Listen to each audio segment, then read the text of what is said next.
Dear students, আমরা পড়ছিলাম চলতড়িৎ।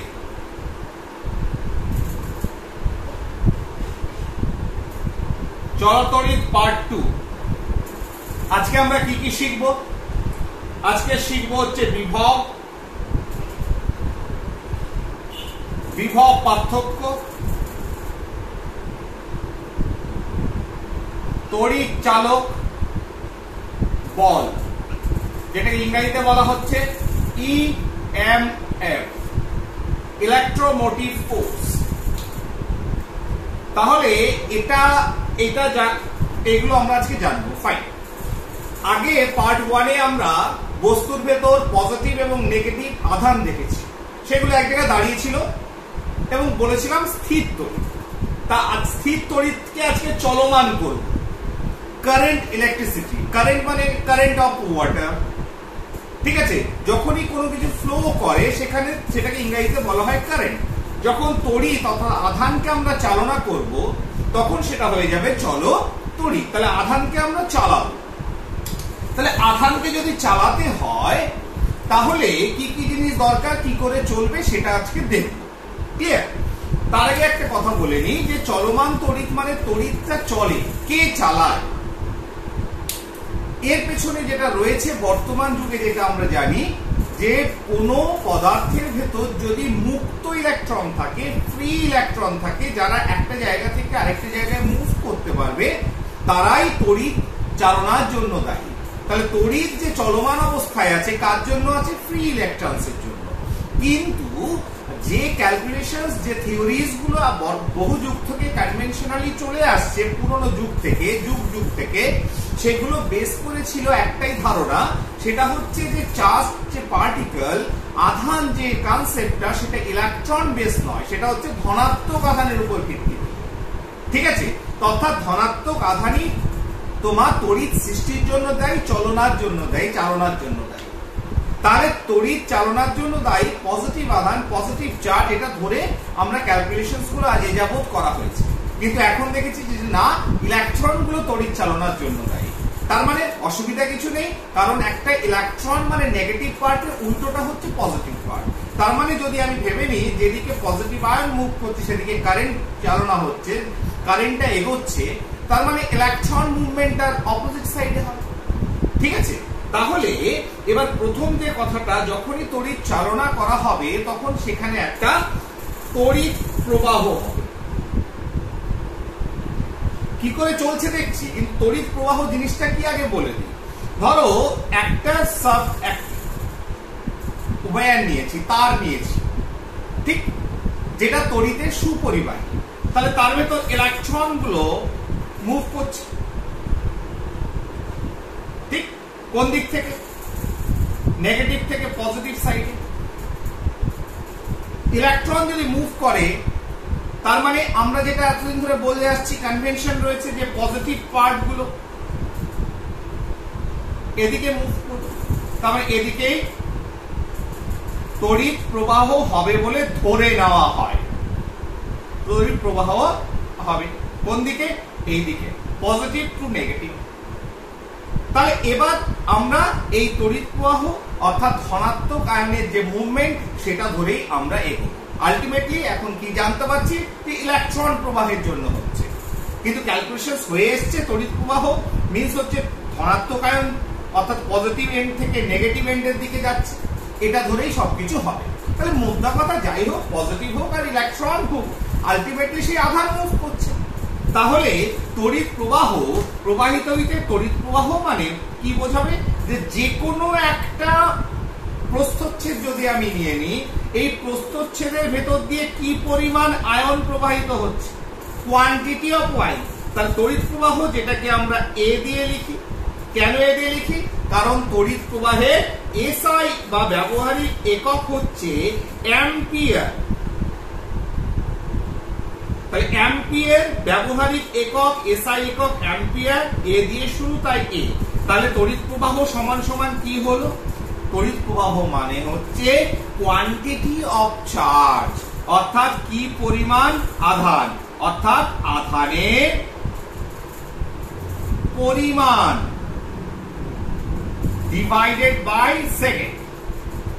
তাহলে 1 সেকেন্ডে যে পরিমাণ আধান একটা ক্ষেত্রফলের ভেতর দিয়ে চলে যাচ্ছে সেটাই হচ্ছে ওই পরিবাহিতে কি হচ্ছে তার প্রবাহ মাত্রা। তাহলে ওই একটা নির্দিষ্ট পরিবাহীর ভেতর প্রবাহ মাত্রা কতটা, 1 সেকেন্ডে যে পরিমাণ আধান একটা নির্দিষ্ট ক্ষেত্রফলের উপর দিয়ে বা যে কোনো ক্ষেত্রফলের উপর দিয়ে নির্দিষ্ট না করে অতিক্রম করছে, সেটাই হচ্ছে প্রবাহ মাত্রাকার। ওই পরিবাহীতে যে পরিবাহীটা নিয়েছি তার পরিবাহীতে তার কতটা প্রবাহ হচ্ছে সেই সময় সেটা আমরা মাপতে পারি তড়িৎ আধানের পরিমাণ ডিভাইডেড বাই সময় in second.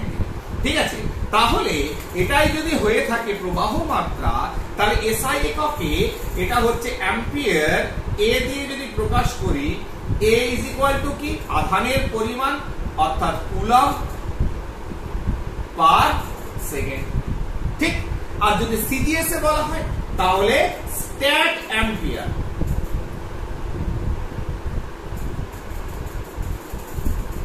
Is equal to কি হবে, কুলম্বের জায়গায় কি লিখবো, স্ট্যাট কুলম্ব বা ই এস ইউ আধান ডিভাইডেড বাই সেকেন্ড। তাহলে স্ট্যাট অ্যাম্পিয়ার মানে হচ্ছে stat coulomb divided by second. তাহলে 1 স্ট্যাট অ্যাম্পিয়ার মানে হচ্ছে 1 সেকেন্ডে 1 স্ট্যাট কুলম্ব পার হয়েছে। 1 অ্যাম্পিয়ার মানে হচ্ছে 1 সেকেন্ডে 1 কুলম্ব পার হয়েছে কি আধান। ঠিক আছে, এইবার আর কয়েকটা জিনিস বলে দিয়ে এর সঙ্গে জড়িত, সেটা হচ্ছে অ্যাম্পিয়ার যেটা রয়েছে যে 1 ampere is equal two 3 into 10 to the power 9 stat ampere. অর্থাৎ এসআই এবং সিজিএস এর ভিতর সম্পর্ক। অ্যাম্পিয়ারের যে ছোট একক রয়েছে সেটাকে বলা হয় milli ampere. 1 milli ampere is equal to 10 to the power -3 ampere. 1 micro ampere is equal to 10 to the power -6 ampere. -3 ampere হচ্ছে মিলি অ্যাম্পিয়ার, মাইক্রো অ্যাম্পিয়ার হচ্ছে -6 অ্যাম্পিয়ার। এগুলো হচ্ছে সবই হচ্ছে প্রবাহ মাত্রার সঙ্গে যুক্ত। এইবার প্রবাহ মাত্রা যে হলো, প্রবাহ মাত্রা প্রথমেই বলে দিলাম, কিন্তু প্রবাহটা কি করে হলো, ঠিক না? একটা আধান এখানে রয়েছে, সেই পজিটিভ আধানকে কি করে আমি মুভ করাবো, এটাকে একটা খুব সিম্পল একটা ঘটনার সঙ্গে যদি ভাবি, যে একটা বাচ্চা ছেলে এখানে রয়েছে যে নড়তে চড়তে পারে না, খুব ছোট বাচ্চা ছেলে, তাকে আমি মুভ করাতে পারবো এদিকে বা এদিকে, সে মুভ করবে না। কিন্তু যদি এই বাচ্চা ছেলেটাকে বা মেয়েটাকে যদি আমি একটা স্লিপের ভেতর রাখি, একটা স্লিপ, তাহলে কি হবে, এ কি করবে, যেহেতু এটা ঢালু অতএব নিচের দিকে পড়বে। কেন নিচের দিকে পড়ছে, তার কারণ হচ্ছে ওপরে যখন ছিল তার অভিকর্ষীয় স্থিতিশক্তি বেশি ছিল। তাহলে এখানে কি ছিল, স্থিতিশক্তি বেশি ছিল এবং পৃথিবী টান ছিল অভিকর্ষীয় বল দ্বারা। এখানে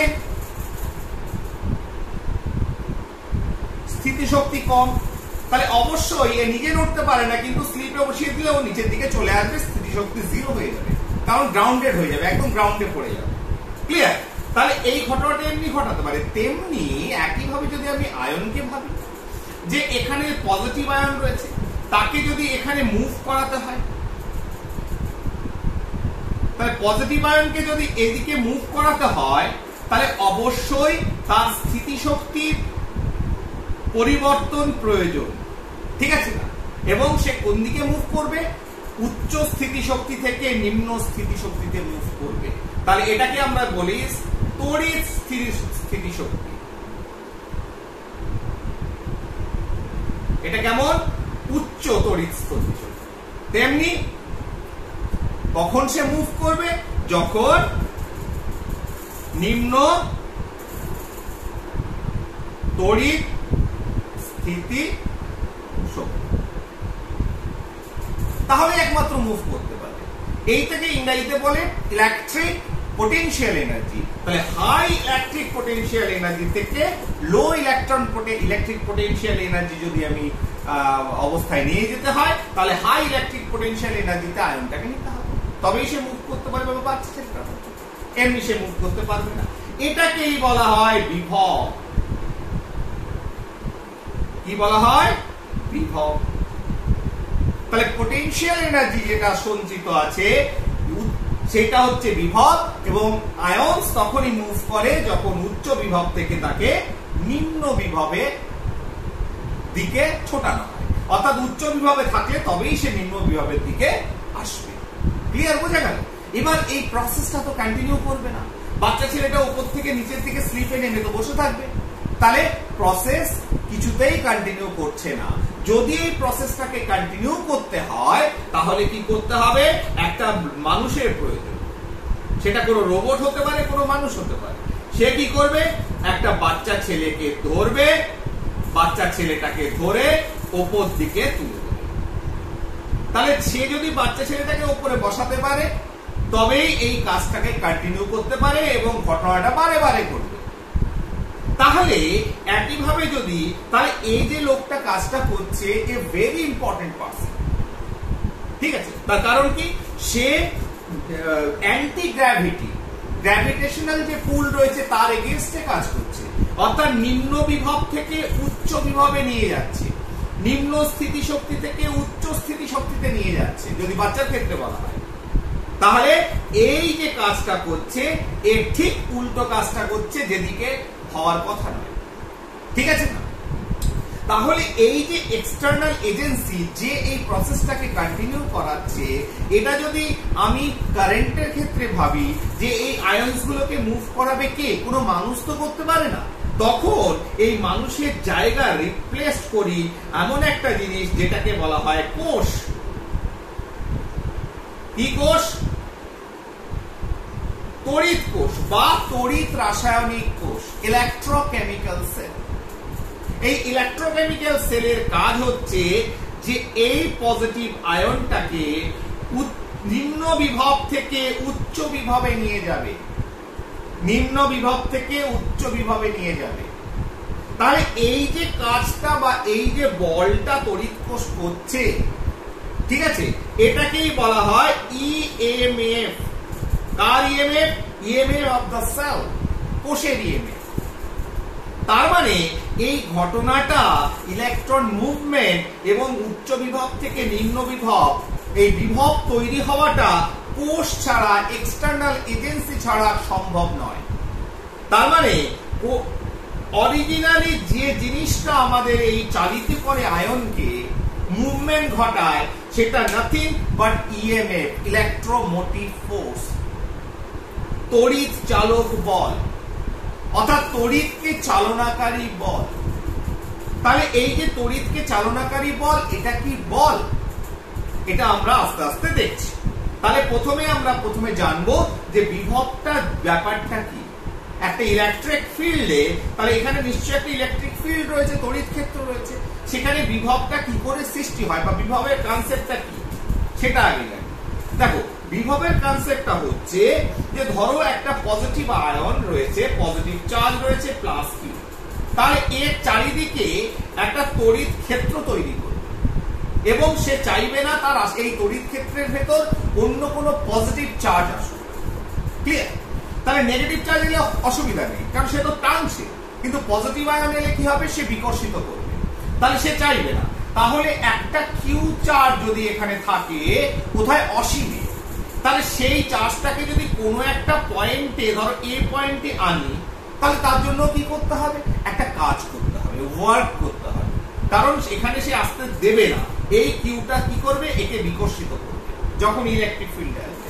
তাহলে যখনই এই এ পয়েন্টে নিয়ে এলাম, তার জন্য যে কাজটা করতে হচ্ছে সেই কাজটাই এই এ পয়েন্টের ভেতর স্থিতিশক্তি অর্থাৎ বিভব রূপে, ইলেকট্রিক্যাল পোটেনশিয়াল এনার্জি রূপে বিভব রূপে সঞ্চিত থাকবে, সেটাই হবে এই পয়েন্টের বিভব।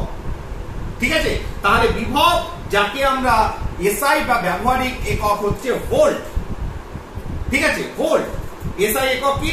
এসআই একক হচ্ছে বিভবের ভোল্ট অর্থাৎ ইলেকট্রিক্যাল পোটেনশিয়াল এনার্জি। তাহলে সেই ভোল্ট, তাহলে বিভবটা কি?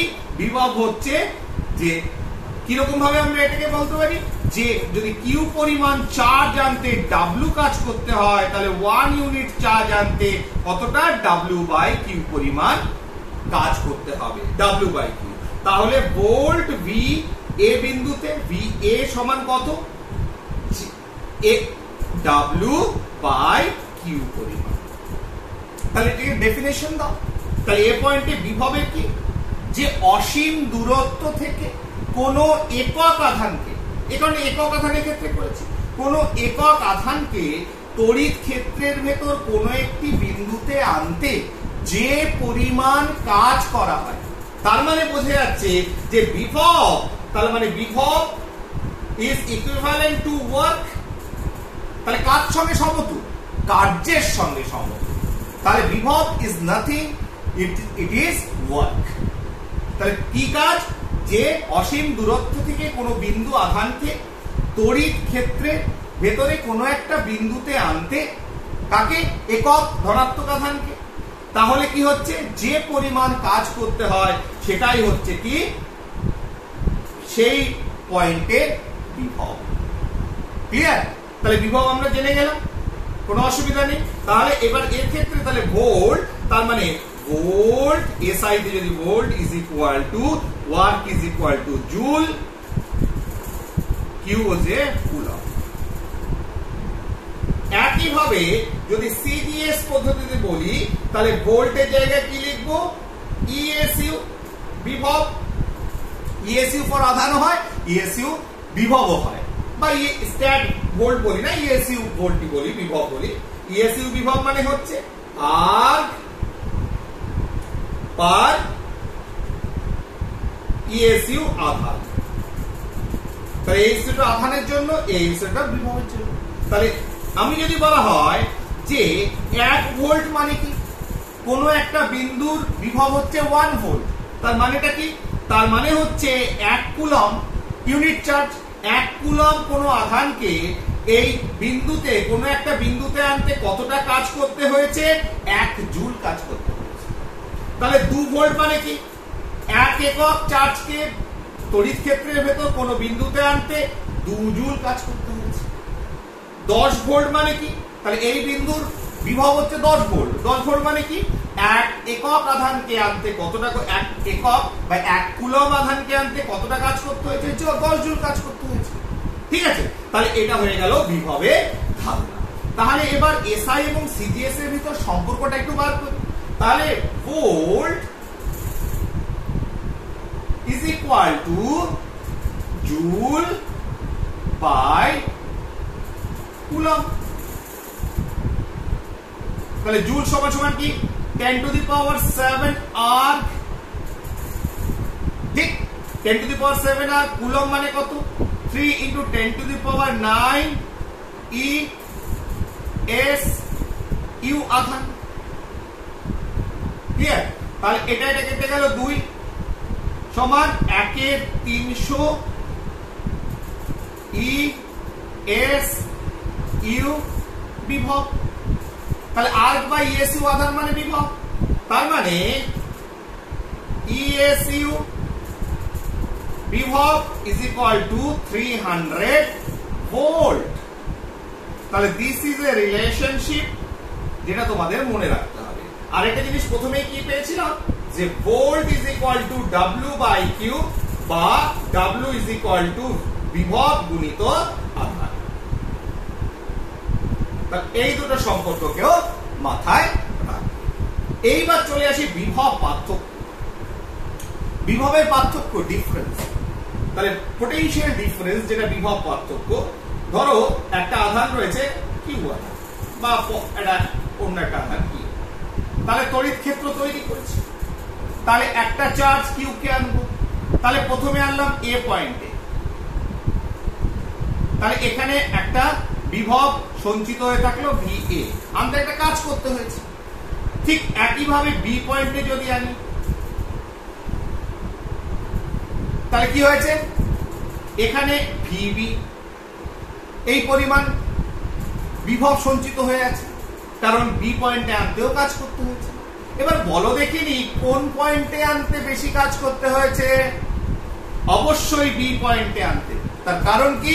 কারণ একক আধানকে যখন বিভব মানে একক আধান কতটা আনতে কতটা কাজ করতে, যেহেতু বি পয়েন্টটা এই আধানের খুব কাছাকাছি আছে, ফলে বিকর্ষণ বেশি, ফলে সেখানে ঠেলে ঢুকতে বেশি কাজ করতে হবে। Naturally VB is greater than VA, অর্থাৎ বি বিন্দুতে আনতে বেশি কাজ করতে হয়েছে, তার ভেতর পটেনশিয়াল এনার্জি সঞ্চিত বেশি হয়ে আছে, ন্যাচারালি তার বিভবও বেশি। তাহলে সেটাই যদি হয়ে থাকে, তাহলে এই দুটো পয়েন্টের ভেতর বিভবের যে পার্থক্য, অর্থাৎ ভিবি মাইনাস ভিএ, তাহলে এটাই হচ্ছে বিভব পার্থক্য, অর্থাৎ দুটো বিন্দুর বিভবের পার্থক্য। বা এটাকে অন্যভাবে জেনারেলাইজ করে দিই, ধরো একটা আধানকে, তাহলে এখান থেকে এই কিউ পরিমাণ আধানকে ধরো, বা ইউনিট আধানকে প্লাস আধানকে তোমার এই পর্যন্ত নিয়ে আসতে হবে, ঠিক আছে? তাহলে বি থেকে এ পর্যন্ত, তাহলে একটা কাজ করতে হবে, সেটাও বিভব পার্থক্য এই দুটো বিন্দুর মধ্যে। তাহলে এই দুটো বিন্দুর মধ্যে বিভব পার্থক্য, দুটো বিভবের পার্থক্য বলতে পারো, কিংবা ওই উচ্চ বিভব থেকে নিম্ন বিভবে আনতে যে পরিমাণ কাজ করতে হচ্ছে, অর্থাৎ একটা তড়িৎ ক্ষেত্রের ভেতর দুটো বিন্দুতে একটা বিন্দু আধানকে নিয়ে যেতে যে পরিমাণ কাজ করতে হয়, বা একটা পরিবাহীর ভেতরে দুটো বিন্দুতে বিন্দুর মধ্যে একটা একক আধানকে নিয়ে যেতে যে পরিমাণ কাজ করতে হয়, সেটাও তোমার বিভব পার্থক্য।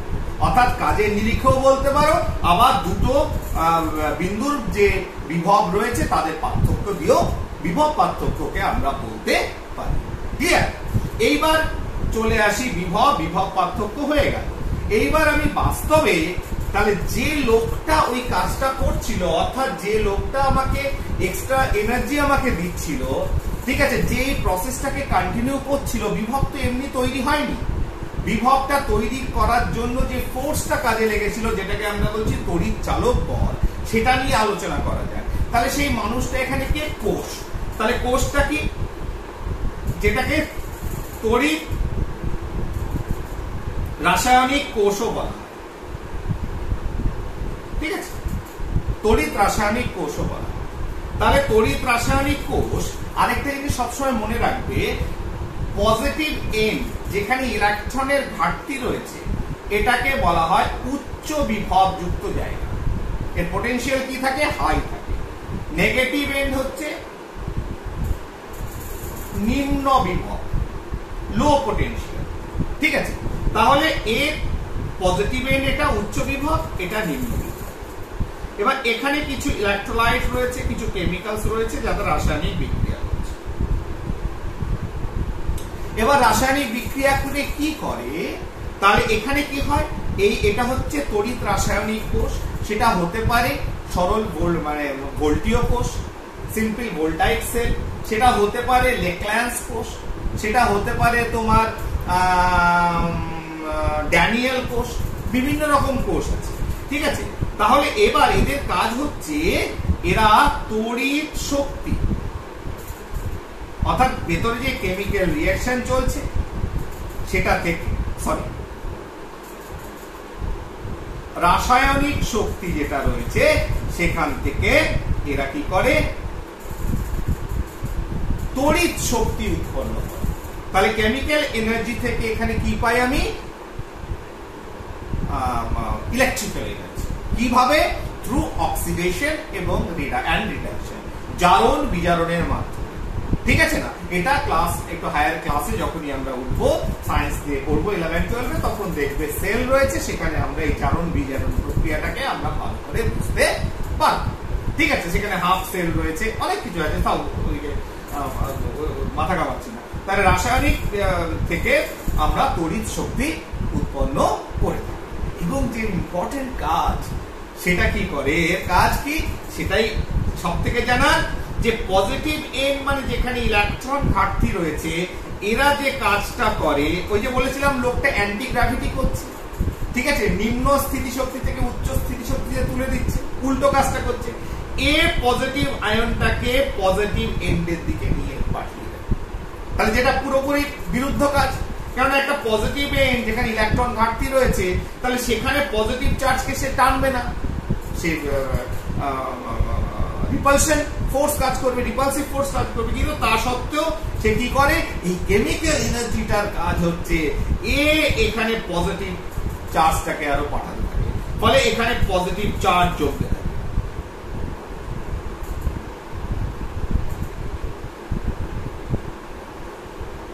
ঠিক আছে, তাহলে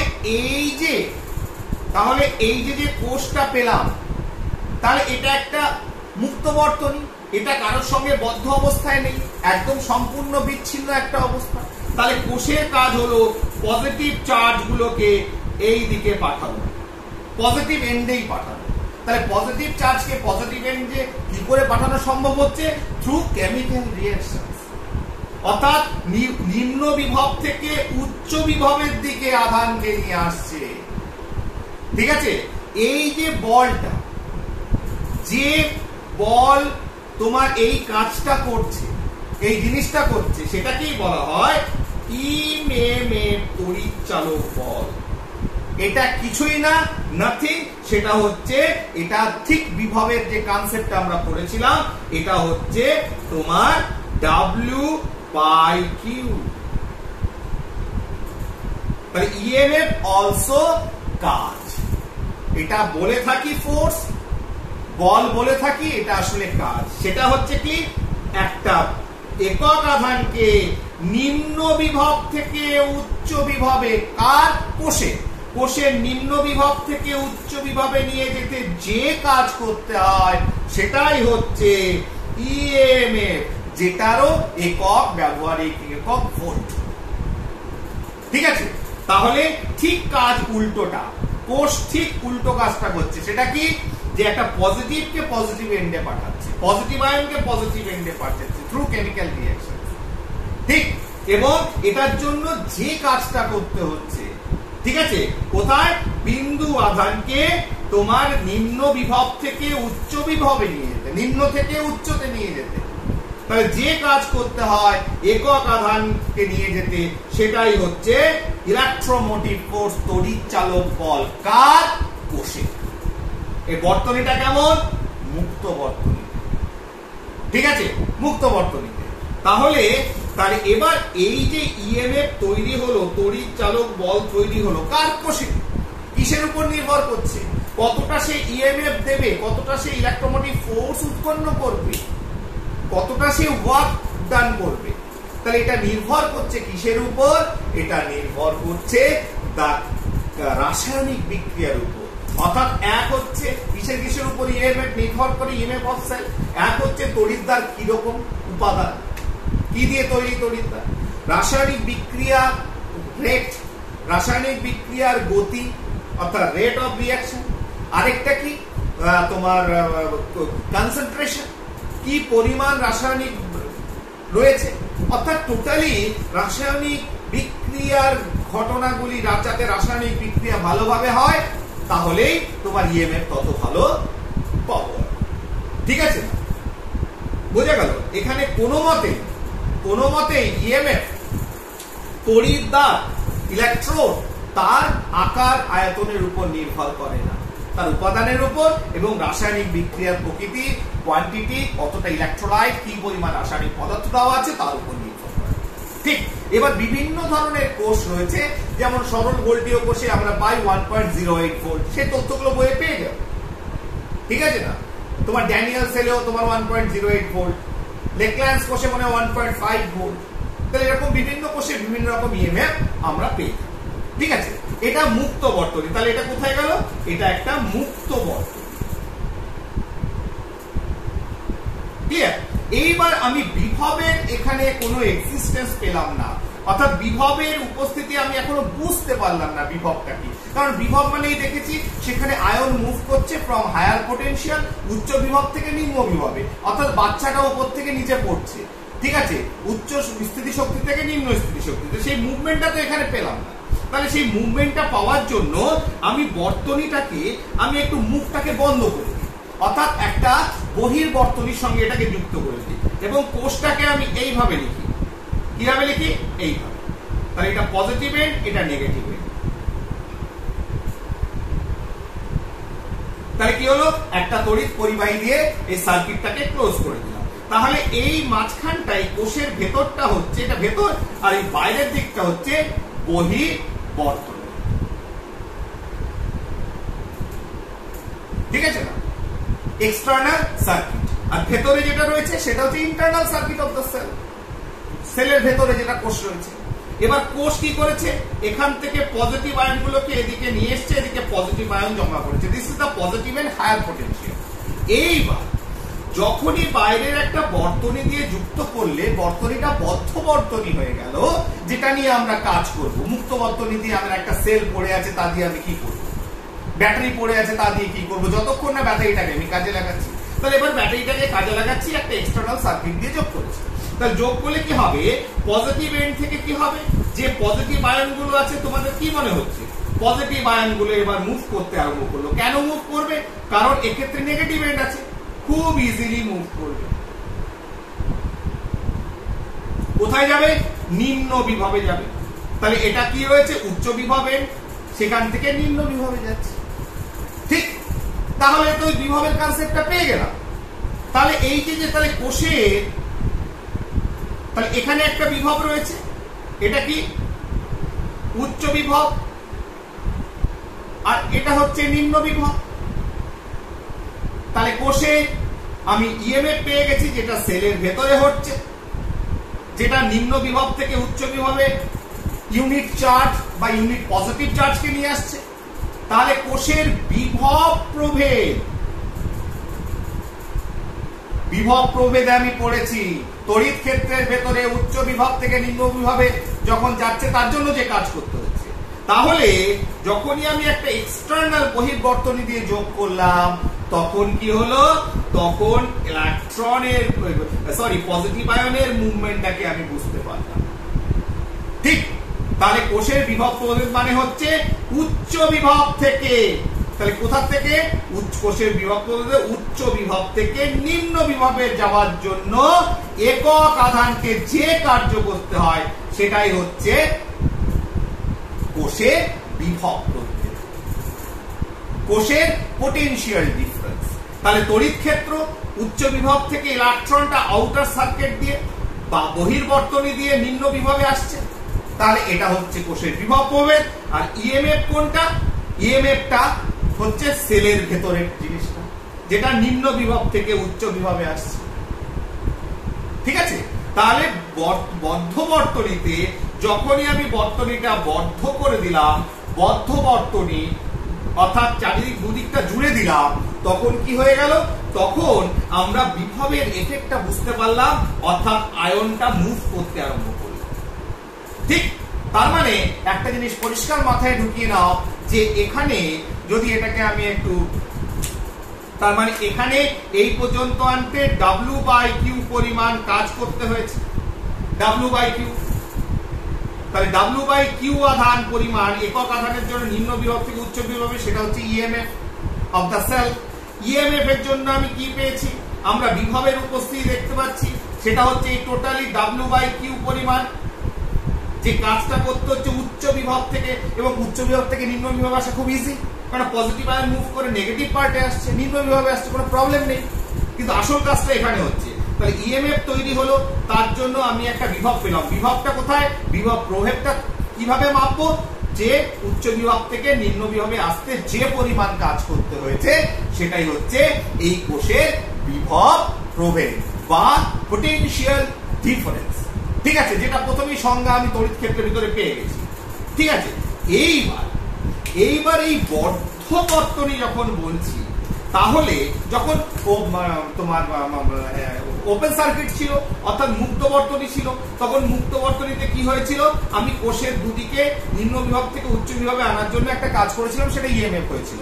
কিন্তু এখানে এই ইএমএফ এর এফেক্টটা কতটা, ইএমএফ এর এফেক্টটা হচ্ছে কতটা, যদি বলা হয় যে এই ইএমএফটা কতটা পর্যন্ত এফেক্ট করেছে, ইএমএফটা এফেক্ট করেছে একদম এখান থেকে আরম্ভ করে শুরু করে এই পর্যন্ত ঘুরে আবার এই পর্যন্ত এসছে। ঠিক আছে না, অর্থাৎ এই ইএমএফটার জন্যই তো এই আয়নটা মুভ করেছে। তার মানে বদ্ধ বর্তনীর ক্ষেত্রে ইএমএফ বলতে একটা নির্দিষ্ট তড়িৎদ্বার, সেটা যদি পজিটিভ হয় তাহলে এই পজিটিভ থেকে ঘুরে আবার পজিটিভ পর্যন্ত আসতে যে কার্য করতে হচ্ছে সেটা হচ্ছে বদ্ধ বর্তনীর ইলেকট্রোমোটিভ ফোর্স। তাহলে বদ্ধ ওপেন সার্কিটের ভিতর নিম্ন বিভব থেকে উচ্চ বিভবের জন্য কাজ করতে হচ্ছে, আর বদ্ধ বর্তনীর ক্ষেত্রে কি করতে হচ্ছে, তোমার টোটাল ইএমএফ মানে হচ্ছে একটা হচ্ছে নেগেটিভ থেকে নিম্ন থেকে উচ্চের জন্য যদি W/Q হয় প্লাস আরেকটা কাজ করতে হচ্ছে, সেটা হচ্ছে যেটাকে আমরা বলছি বিভব, সেটা হচ্ছে পজিটিভ এন্ড থেকে উচ্চ বিভব থেকে নিম্ন বিভব। কাজটা খুব ইজি, সেটাকে আমরা রেড কালি দিয়ে লিখেছি। রেড কালি দিয়ে যদি আমি মার্ক করে থাকি তাহলে আমরা বলছি কি W/Q। তাহলে বদ্ধ বর্তনীর ক্ষেত্রে, যে ক্ষেত্রে কোষের ভেতরটা রয়েছে প্লাস বহির্বর্তনী রয়েছে, এক্ষেত্রে টোটাল ইএমএফ কি ফ্রম ওয়ান পয়েন্ট, একটা তড়িৎদ্বার যদি পজিটিভ তড়িৎদ্বার হয় সেখান থেকে আবার পজিটিভ তড়িৎদ্বার পর্যন্ত আসতে যে কাজটা করতে হলো টোটালটাই হচ্ছে ইলেকট্রোমোটিভ ফোর্স। তাহলে বদ্ধ বর্তনীর ক্ষেত্রে একটা জিনিস পরিষ্কার আমরা বুঝতে পারলাম, সেটা হচ্ছে অবশ্যই বিভব, তোমার বিভব প্রভেদ যদি বিভব পার্থক্য যদি পজিটিভ এন্ড থেকে উচ্চ বিভব থেকে নিম্ন বিভব পর্যন্ত কাজকে বোঝায়, তাহলে ইএমএফ মানে হচ্ছে পজিটিভ এন্ড থেকে negative end plus negative end থেকে positive end, positive to negative যে কাজ ইজি কাজ, প্লাস কঠিন কাজ হচ্ছে নেগেটিভ থেকে পজিটিভ এন্ড। টোটাল কাজটাই হচ্ছে বদ্ধ বর্তনীর ক্ষেত্রে ইলেকট্রোমোটিভ ফোর্স। ঠিক আছে, তড়িৎ চালক বল। কি সবাই বুঝতে পেরেছো? আর কোনো অসুবিধা নেই? এইবার কেস হচ্ছে যে স্যার আপনি তো এই বিভব প্রভেদ আপনি কোষের ক্ষেত্রে বলে ফেললেন, কোষ দিয়ে ব্যাখ্যা করলেন, আচ্ছা বর্তনীর ভেতরে বিভব প্রভেদ কি অবস্থা হবে?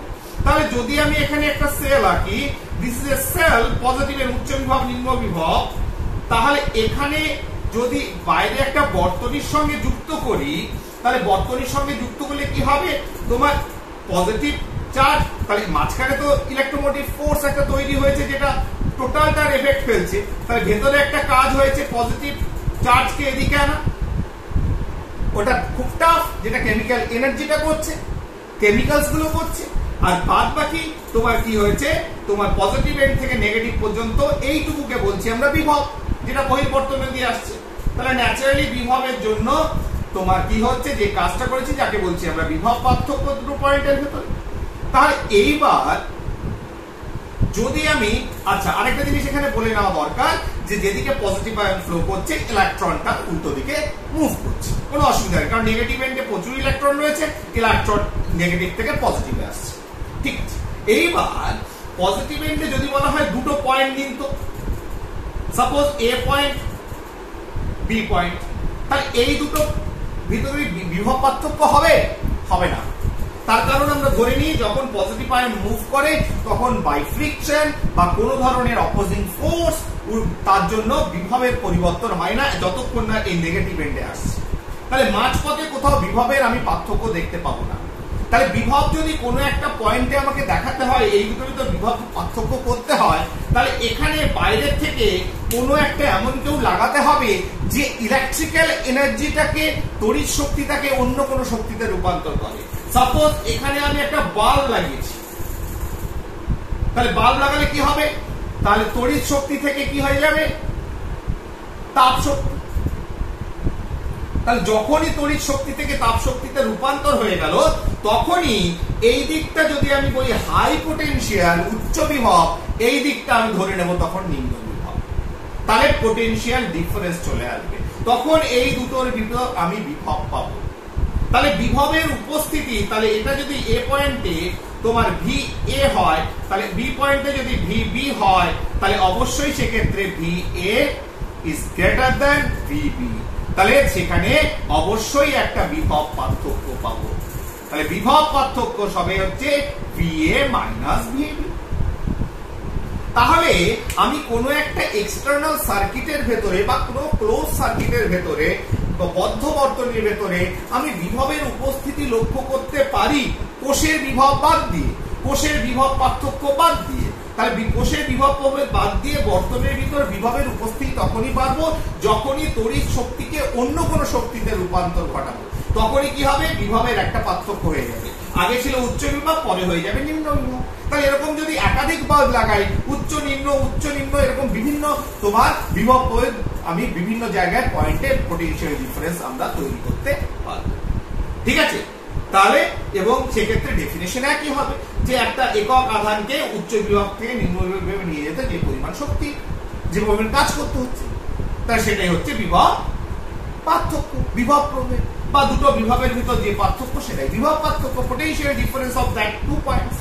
তাহলে একটা জিনিস পরিষ্কার হয়ে গেল যে তুমি এবার বলো দেখিনি, এই ইএমএফ যদি না হতো তাহলে কি বিভব তৈরি হতো না?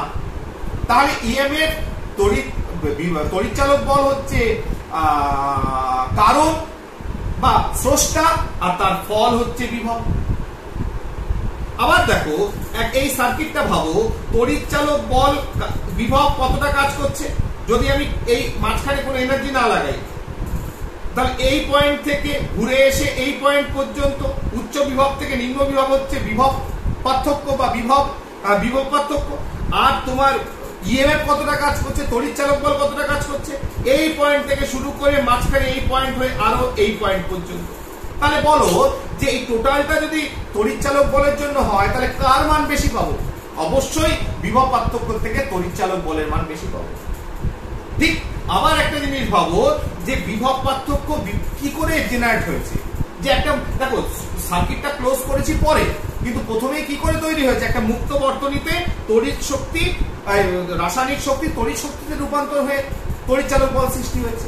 আর বিভব প্রভেদ কি করে পেয়েছি, যখন দেখেছি যে কোনো একটা জায়গায় সেলের বাদ দাও, কোষ বাদ দাও, যে কোনো একটা পয়েন্টে দুটো পয়েন্টের ভিতর বিভব পার্থক্য কখন জেনারেট করে, যখন তড়িৎ শক্তিটাকে অন্য কোনো শক্তিতে রূপান্তর করি, অর্থাৎ শক্তিটা কমে যায়, অর্থাৎ স্থিতি শক্তির পরিবর্তন ঘটে, তখনই সেক্ষেত্রে বিভব পার্থক্য আমরা দেখতে পারি। তাহলে এই পয়েন্টগুলো কেন বললাম, কেন অনেক সময় বিভব পার্থক্য এবং তড়িৎচালক বলের ভিতর ডিফারেন্সিয়েট করতে দেয়, পার্থক্য লেখো, বিভব প্রভেদ এবং তড়িৎচালক বলের ভিতর পার্থক্য লেখো। সেক্ষেত্রে আমরা পার্থক্য এখানেই তৈরি হয়ে গেল, তিনটে পার্থক্য তো ইজিলি তৈরি হলো।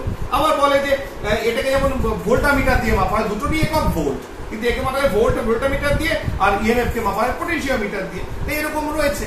ঠিক আছে, সব থেকে ভালো যে প্রথম যে তিনটে ডিফারেন্স বললাম, এই তিনটে ডিফারেন্স দেখলে খুব ভালো। ঠিক আছে, অনেকটা সময় হয়ে গেল, সরি ফর দ্যাট, কিন্তু আমাদের টার্গেট ছিল আজকে আমরা বিভব পড়বো, বিভব পার্থক্য পড়বো এবং তড়িৎচালক বল পড়বো, এবং একটা ক্লিয়ার কনসেপ্ট, এটা নিয়ে অনেক কনফিউশন হয়, কি তড়িৎচালক বল কেন তৈরি হয়েছে, কোথা থেকে তৈরি হয়েছে, কার মান বেশি, কোন শক্তি কোথায় কি রূপান্তরিত হচ্ছে, সো মেনি কনফিউশনস, সেটা আশা করছি দূর করতে পেরেছি। Thank you very much for cooperation, thank you.